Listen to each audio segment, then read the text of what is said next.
morning. It is March 20th. It's a Friday, which I'm very happy about. And yeah, yesterday was a really productive day and I was able to do some power planning. It was really uncomfortable, honestly. I felt myself getting distracted quite often, and something that was helpful during that was in our coaching call on Wednesday. My coach Sam shared something that she does, and she just has a piece of paper and she just draws a line down the middle, and the top half says she writes distractions, and then the bottom half is things to do later. And so when she's power planning, like suddenly when she's putting in the important stuff into her calendar, when I'm putting the important stuff into my calendar, my brain decides that everything else that I have to do is way more important and urgent at that time, conveniently. And also I get hungry and I want a snack, or I should check my messages, or all kinds of things. So what I did was, while I was power planning, I did a small brain dump of everything that I need to do but don't know when I'm going to do it, and then pulled up my calendar. I use Google Calendar on my computer so that I can see it on my phone too, see it on the go, or edit it very easily. Can't find my words this morning, I feel like. Okay, so anyways, I started power planning and I made that paper with distractions and then things to do later, and it was really great and really insightful. The distractions that came up were, it kind of just made me laugh, because I was like, I want to go find a snack right now. And I went on Substack and I checked my text messages. I checked my email. I went back on Substack. I wanted to get up and get a snack. And the distractions just kept on coming. And then there are a few things that I would think about from power planning, and I'm like, oh my gosh, I have to get that done. So I should stop doing this and start doing that. But guess what? It's not urgent, and it wasn't urgent before I started power planning. It's just conveniently urgent while I'm power planning. So I wrote those things down in the things to do later. And that was just really good and helpful. And I want to do it again today because I didn't get to calendar everything.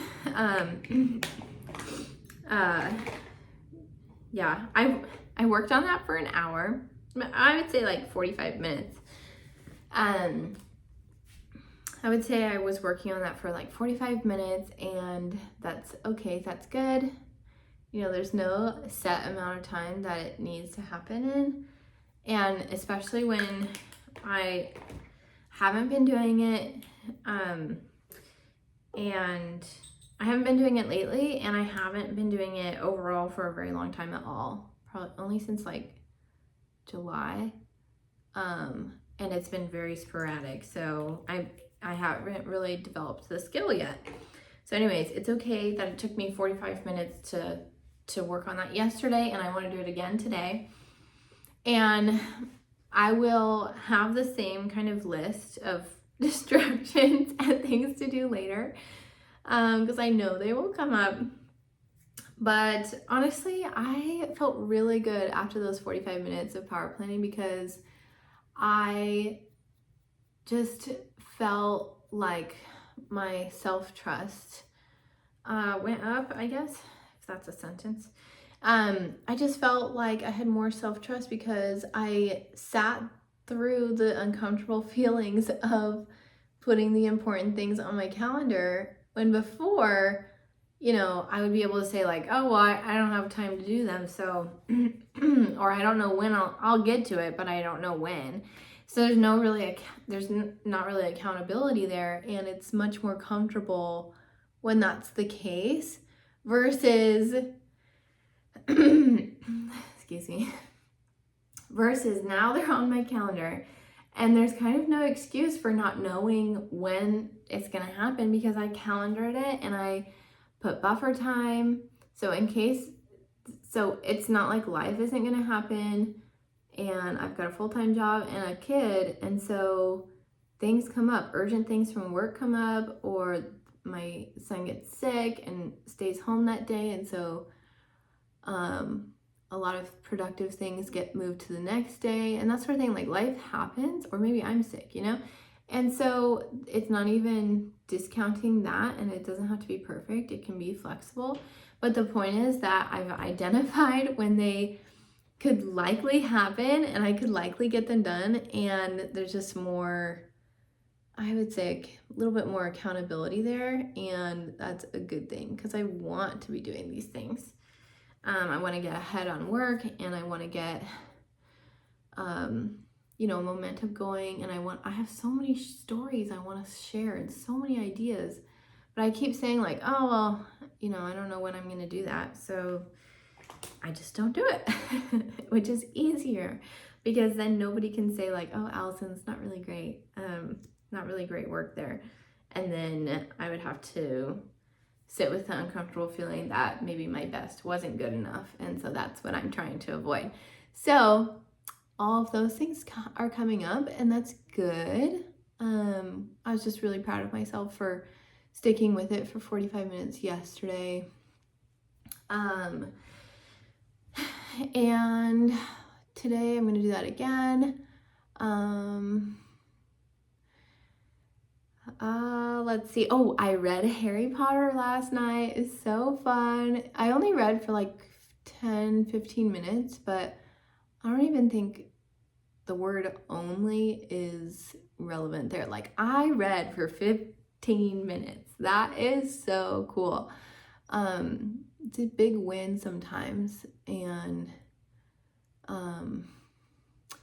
it was really nice, and I'm glad I picked up that book again, and I'm really looking forward to that. So that was good.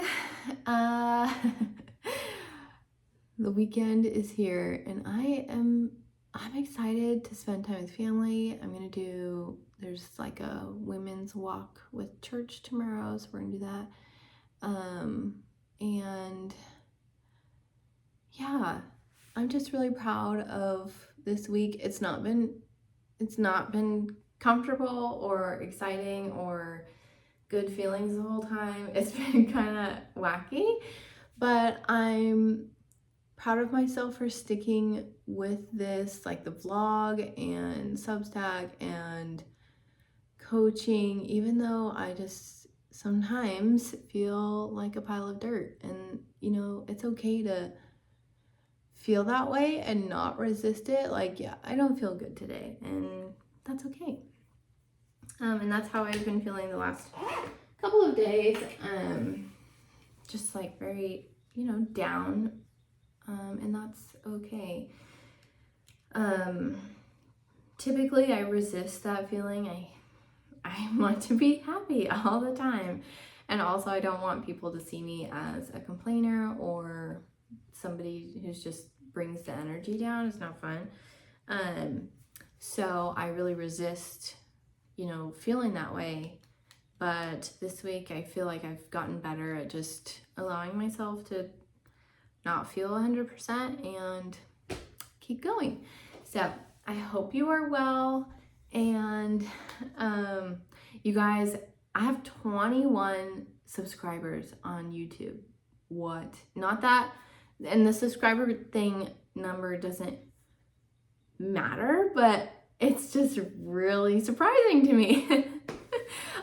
So thanks for watching, and I hope this is helpful. I know it's helpful for me to see people, I don't know, just in a similar stage of life, or just hear how other people are navigating things, because it's not always